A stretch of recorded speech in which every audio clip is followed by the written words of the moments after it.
ನಮಸ್ಕಾರ. ನನ್ನ ಹೆಸರು ಚಂದ್ರಶೇಖರ್ ಅಂತೇಳಿ.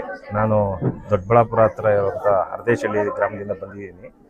ನಾನು ಸಾಮಾಜಿಕ ಮಾಧ್ಯಮದಲ್ಲಿ ಇದನ್ನ ದೇವಸ್ಥಾನದ ಕುರಿತು ನೋಡಿ ತಿಳ್ಕೊಂಡು ಫೇಸ್ಬುಕ್ಕು ಮತ್ತು ಇನ್ಸ್ಟಾಗ್ರಾಮಲ್ಲಿ ನೋಡಿಕೊಂಡು ತಿಳ್ಕೊಂಡು ಇದ್ರ ಹತ್ರ ಬಂದೆ. ನಾನು ನಮ್ಮ ಮನೆಯವರು ಇಬ್ಬರು ಬಂದು ಕೂಡ ಅವರು 18 ವಾರ, ನಾನು 21 ವಾರ ಮಾಡಿದ್ದೀನಿ. ಇವಾಗ 21 ವಾರ ಆದಮೇಲೆ ಹೋಮ ಮಾಡ್ಬೇಕಂತೇಳಿದ್ರು. ಹೋಮನೂ ಕೂಡ ಮಾಡಿದ್ವಿ.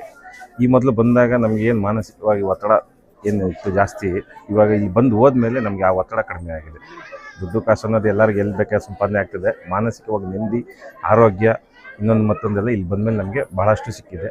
ಕ್ಷೇತ್ರದ ಬಗ್ಗೆ ಈ ಥರ ಏನಂದರೆ, ಈ ಸಂಕಲ್ಪ ಮಾಡಿ ಎಲ್ಲ ಬಂದು ಒಳ್ಳೇದಾಗೋಂಗಿದ್ರೆ ದಯವಿಟ್ಟು ಹೆಚ್ಚಿನ ಜನತೆ ಇಲ್ಲಿ ಬಂದು ನೀವು ಇದರ ಸದುಪಯೋಗ ಪಡ್ಕೋಬೇಕಾಗಿ, ರಾಯರ ಅನುಗ್ರಹ ಪಡ್ಕೋಬೇಕಾಗಿ ಕೇಳ್ಕೊತೀವಿ. ಯಾಕಂದ್ರೆ ರಾಯರ ಅನುಗ್ರಹ ಪಡ್ಕೋಬೇಕಂತಿಲ್ಲ, ರಾಯರು ಎಲ್ಲಿದ್ರು ಮನೆಯ ಮಂತ್ರಾಲಯ ಮನಸ್ಸೇ ದೇವಾಲಯ ಅಂತ ಹೇಳಿ ಅವಾಗಲೇ ಹೇಳಿದ್ದಾರೆ. ಸೊ ಅದರಿಂದ ಇಲ್ಲಿ ಬಂದರೆ ಇನ್ನೂ ಹೆಚ್ಚಿನ ಒಂದು ಶಕ್ತಿ ಮತ್ತು ನಿಮ್ಗೆ ಏನು ಒಳಿತು, ಇನ್ನು ಜೀವನದಲ್ಲಿ ಎಲ್ಲ ಮುಂದೆ ಬರಲಿಕ್ಕೆ ಒಂದು ಸಾಕಾರ ಆಗ್ತದೆ. ಇದೊಂದು ದಾರಿದೀಪ ಅಂತ ಹೇಳ್ಬೋದು ಈ ಕ್ಷೇತ್ರ.